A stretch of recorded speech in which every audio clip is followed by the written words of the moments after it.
Tesla just paved the way to world domination, to becoming the largest company in the world, and they're doing it right now through a Trojan horse. Welcome back, everybody. If you're new, my name is Nicholas, and this is Investing Against the Grain. So I want to talk about two things today. We're going to talk about this Trojan horse.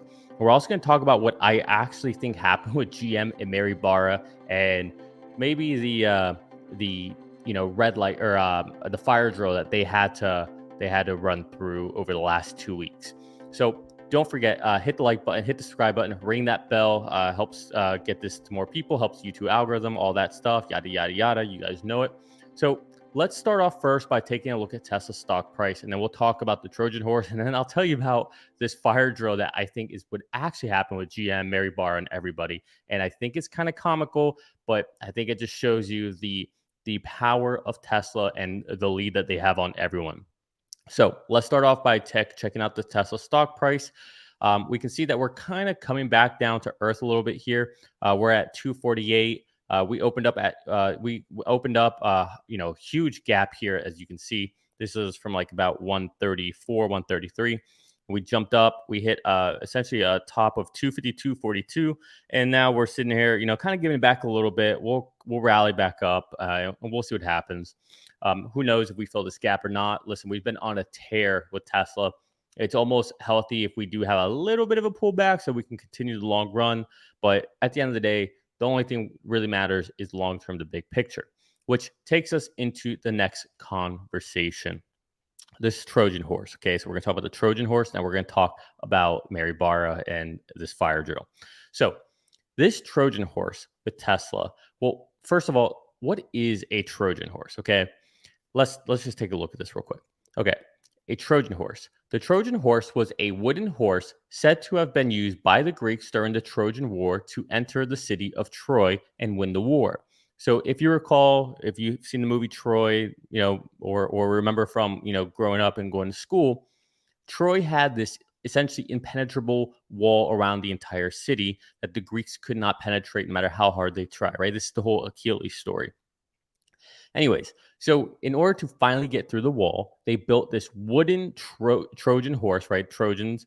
And this was essentially a peace offering, a gift is what it was seen as, right? So they provided this gift at the gate of this big wall, and the Greeks left, right? All their vessels were gone, everything. And then the city of Troy allowed this gift offering, this peace offering to come in, right? This amazing, huge horse, etc. Well, once they let it into the city and they closed the door, what they didn't know was that inside was all the Greek warriors, right? Not all of them, but like a lot of them, right? So they were in there just waiting for nightfall. Once nightfall came, they stealthily came out, they opened the gate, allowed the entire Greek army in, and then they went ahead and they did their thing. So this is the Trojan horse, right? Essentially, it's a sleight of hand kind of thing, right? It's a chess move, if you will. And I love chess, and so I think that what Tesla's doing right now is a Trojan horse. It's a huge chess move. So let's talk about this. Why am I saying this? Okay, we have this supercharging network that is now opened up to GM and Ford. All right, we know this. Jim Farley 2 weeks ago, he made his announcement on Twitter Spaces. Mary Barra did it last night. Essentially, what's happening is these OEMs are adopting the North American charging standard, which is the Tesla standard, and this is going to essentially continue to happen. So proliferate at the very least in North America. Now, I know everybody's talking about this. They're talking about Jim. They're talking about Mary. They're talking about the standard, and it's all over CNBC and all that. But everybody's getting confused. Okay, everybody's missing what's actually happening, right? To me, this is no different than me putting my knight out there for the queen to come and take the knight, because then my rook's going to move forward and it's going to checkmate the king, right? So essentially, I'm doing a sacrifice to make something else happen. I think that's what's happening here with Tesla. Now, I don't think Tesla has nefarious motives here by any means, but it's the inevitability of what's going to happen, right? And I think this will further cement their moat. So by doing this, and I'm going to get to this, but I want to make sure I bring you along my thought process here. So in order for GM and Ford to go ahead and adopt this NACS, North American Charging Standard, and be able to use Tesla superchargers. What's going to happen is in 2024, there's going to be an adapter that everybody gets to use. And, this is kind of clunky. It's not seamless by any means, but it'll allow them to have customers be able to use the charging network. Great. Okay. Well, then in 2025, Ford and GM are going to start building their vehicles with the same type of fitting that Tesla uses. And they probably will buy them from Tesla, or something will happen there. Okay. So essentially what's happening here is GM and Ford are outfitting their vehicles with hardware, because there's two ends, right? You've got the charger end, and then you've got the port. And so you have to have both. So Tesla, or Ford and GM, are going to be outfitting their vehicles with a Tesla part. And by doing this, it allows them to be able to go ahead and let their clients use Tesla supercharging, which allows the clients to pay for the supercharging and all the benefits that come with that. Okay, so what's happening here is Ford and GM are paying for the hardware that are going to go into the vehicle. And then the clients will have the burden of paying for the supercharging, and they get the benefit of the experience, the convenience, the reliability, all that stuff, right? So this is, again, a GM and Ford installing hardware that Tesla designed, Tesla made, and then clients paying for the Tesla service. That's what this exchange is. And why are we doing this? Well, we're doing this because because at the end of the day, it all goes back to the end user. And if you're a company, what you should really care about is thinking about your customer's experience. And so this is the best possible experience for customers. And Tesla is just so far out ahead with the supercharging network. They're so far ahead with the hardware and the design of it, the efficiency of it. And Tesla's so far out ahead with the software of it that it's a no-brainer. GM and Ford are saying, you know what? This is stupid. We're not going to waste our effort on this. We'd rather just tie into this. Look, it's a piece of hardware that we have to pay for regardless. Regardless, we have to pay for this hardware. So we'll do it. If Tesla adds a surcharge on it, whatever, okay, we'll pass that on to the clients. And then the clients are the ones that have to pay for the charging. It's not like it's any hit on Ford or GM's balance sheet, right? So it's a wash. So the reason this is a big Trojan horse is because this is paving the way. This is paving the relationships for full self-driving. For full self-driving. That's what this, in my opinion, is all about. This is step one. This is cracking that door open. Why is this so similar? Well, let's think about this. In order for Ford and GM to get full self-driving, there's a couple of things that are going to have to happen. The first thing is what's happened over, I guess, the last year, where Ford and GM are going to have to realize that Tesla just has this insurmountable lead, that there's no point of Ford and GM investing and losing all this money just to try and one day play catch up. In the meantime, you're allowing your clients to choose to go to Tesla because they don't want to sit there and wait for you to figure this stuff out. And so with the supercharging network, it's obvious, right? The clients don't want to sit there and wait for Ford and GM to somehow figure out how to do supercharging or electrify America to finally go ahead and scale out. And even if they do all this, okay, is it reliable? Okay, what's not? Well, what's going on? The software sucks. The payment sucks. All of it is garbage, and they're broken half the time. So Ford and GM have realized that, and they realize that, okay, well, we will not be able to build this out and scale this out fast enough for our clients to be able to compete with Tesla. So we might as well just bend the knee. Well, the same thing is going to happen with full self-driving. It's going to get to a point where Tesla is going to have solved this. They're going to have solved the problem. And Ford and GM are going to say, you know what? Why are we wasting money on Blue Cruise? GM will say, why are we wasting more money on Cruise when we still keep having these issues and we keep hitting these local maximums, which will happen. All right. Once that happens, they're going to go ahead and they're going to say, hey, Elon, remember you offered this to us? Remember you said you would be open to this? Hey, we already did this deal with the supercharging. Why not with full self-driving? Why is this so similar? Well, because it's the exact same playbook. With the supercharging network, they have to outfit the cars with the new hardware, essentially the receiving part of the port for supercharging. With full self-driving, it's the same thing. All right. GM and Ford will have to have cameras and they'll have to have the full self-driving computer. Well, guess where you're going to get those from? Tesla. One way or another, you're going to have to pay for those if you want to have your vehicle be autonomous. Right. And so the same way they're going to have to pay for that one way or another, they might as well go to Tesla. The same way in charging, they have to pay for that receiving part of the port. It has to be part of the car. One way or another, they have to pay for these things. Okay, so the hardware part of that, the cost of that, it's going to be incurred one way or another by Ford and GM.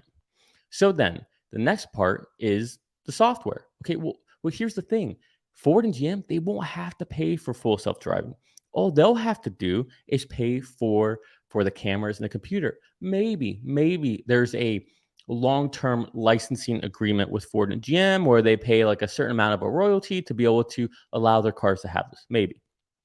Even if that's the case, it's negligible. They can again pass it on to the end users. Meanwhile, just as in supercharging, the clients will pay for the service. Supercharging network, now all the clients get the ability to have it. Well, guess what? These clients will also have the ability to use FSD. Supercharging, customers pay for the supercharging. FSD, customers pay for the subscription. This is the Trojan horse. This is the stepping stone that we're seeing here. And the reason this is such a big deal is, and again, all this is dependent on Tesla solving full self-driving, right? I'm not naive here. I understand we're not there yet, but I also think that Tesla is the closest and they're the furthest along. Tesla's the only one with almost 500,000 client, or in North America using this software. They have such an insurmountable data lead that no one's going to be able to catch up. And it's just like the infrastructure for supercharging. They had such an insurmountable lead that no one's going to be able to catch up. So why try to fight against them in an uphill battle when you can just join them? And you can just join them at really a insignificant cost to you as an OEM. And then all you're really doing is you're getting rid of this I guess this moat that Tesla has to an extent, right? So this is where it becomes like such a Trojan horse to me, because everybody's going to see this and they're going to say, with the supercharging network, for example, they're going to say, oh, well, Tesla just got rid of their moat. This is why people buy Teslas, because they can supercharge. Yeah. They're missing the bigger picture here. One is that the obvious one is that they're going to be able to make all Ford and all of GM clients a customer. So now every time you sell a Ford or a GM vehicle, guess what? Tesla gets a cut because there's going to be supercharging. So Tesla gets paid for every vehicle sold. When it comes to full self-drive, then the second thing is that by doing this, it opens the door for full self-driving. So those are the two benefits of doing this. One, Tesla will get paid. They better economies for their charging stations. Shareholders get the benefit, and then this opens the door for potential full self-driving, maybe OS, etc. So now we get the full self-driving. All right. Again, same benefit. All right. Not only, like right now for full self-driving, the only clients are people who buy a Tesla. But imagine if we live in a world where everything goes EV, and in that all EV world, Tesla owns 20% of the market when it comes to EVs. Right now, let's just, these numbers aren't accurate. It's actually a little lower, but let's say there's 100 million vehicles in the world sold annually.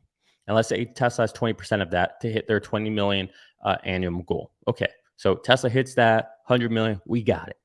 That means Tesla's total addressable market for full self-driving is only 20%. It's only that 20 million. But here's the kicker. Because of this whole supercharging network deal, because of this Trojan horse, now there's the potential for Tesla to have a total addressable market of $100 million or 100 million vehicles per year when it comes to FSD. That's insane. And you know what's even crazier? With the supercharging network, with FSD, this is a subscription. This is coming every month. It's not like a vehicle where you sell it and that's it at point of sale, right? That's it. That's all you got. That's, no. This means Ford and GM, they sell vehicles. Guess what? Tesla gets to benefit every single month from the supercharging. Every single month in the life of that vehicle, Tesla gets to benefit from full self-driving every single month in the life of that vehicle. And this is why it's absolutely insane what's happening. These companies are capitulating. They're realizing where they can compete and where they can't compete. Okay, where they can and they can't. This is a big deal. Now let's just say that this doesn't happen with all these OEMs, and we don't really want it to happen, because if every single OEM, if everybody jumps onto the North American charging standard, if everybody uses FSD, then there's going to be a monopoly issue. Now, don't get me wrong, by the time we get to that point, we are all going to be so filthy rich. Tesla's going to be worth so much money, it's going to be irrelevant. We're not really going to care at that point. But you know what? We're prideful in the company we're invested in. So, yeah, we probably still will care. So, we want competition, but we want competition to be kind of like a Google search versus Bing. All right. That's the kind of competition I want. So this is a big deal. People are sleeping on this.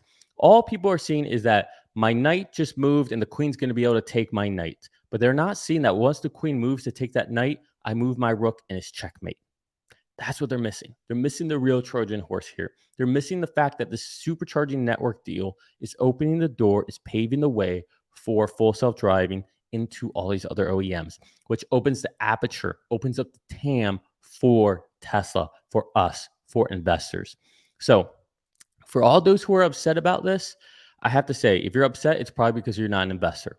And if you're upset because you're going to have a longer lines or whatever, listen, I get in California, it's probably, you probably have lines and stuff, but on the East Coast, I don't ever see anything with lines by any means.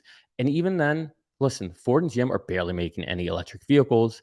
It still won't be for another really 2 years, I would say, before we actually start to see a big, meaningful number of Ford and GM vehicles at Tesla superchargers. And by then, I'm sure Tesla will have scaled out their supercharging network by insane numbers.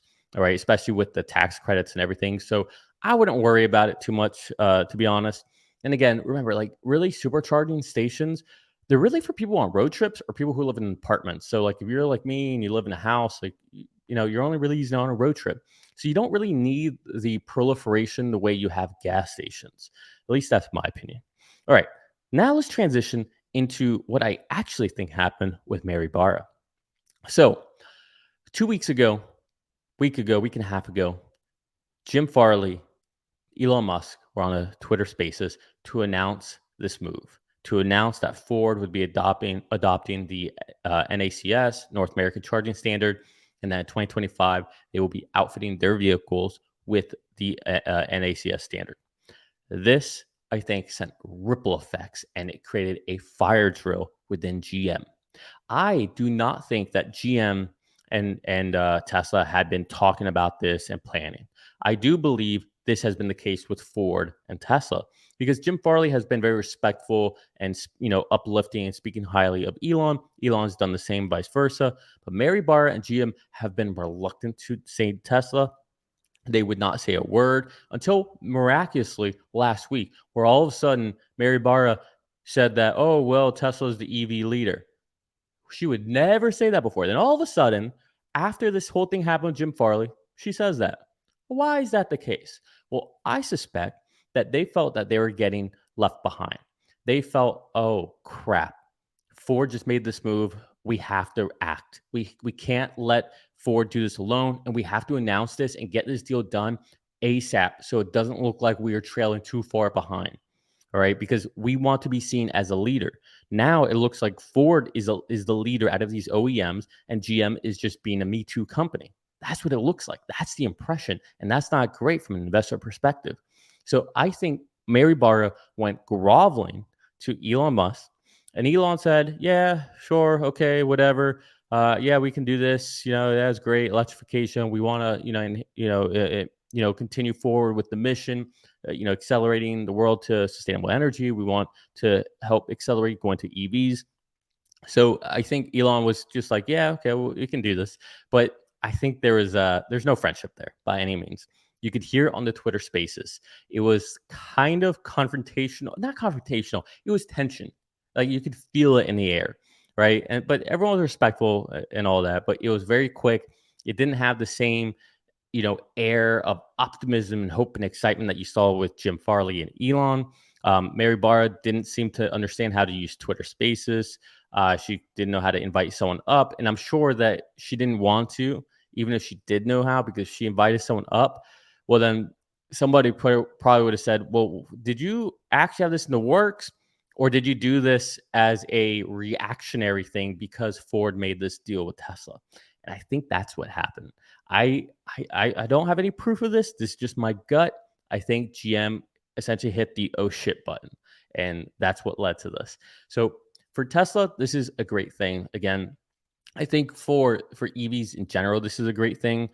For those of you who again are upset about this, listen, this will allow them to build faster and more superchargers. For Tesla investors, the more they build, the better. And even then, like I said, not everybody's gonna buy Tesla. It's the reality. Some people love Mach-E, some people love Ford Lightning. Two people love the Hummer, right? So for those people, when those OEMs sell those vehicles, guess what? Tesla will still get paid. We're shareholders. We want that. That means that we have essentially just grown the total addressable market for the supercharging network as far as being paid. Right. So from an investor perspective, this is extremely bullish. And then you cannot underplay this Trojan horse. I wish more people would talk about this. And CNBC, no one's talking about this Trojan horse. I wish they would. I wish they would be hammering on the table about this. Although then again, you know, whatever. I'm accumulating so many shares right now that it doesn't matter. Keep it where it's at. Every dollar goes up, that's less shares that I can buy. But when it happens. We'll pop. But this is just absolutely amazing.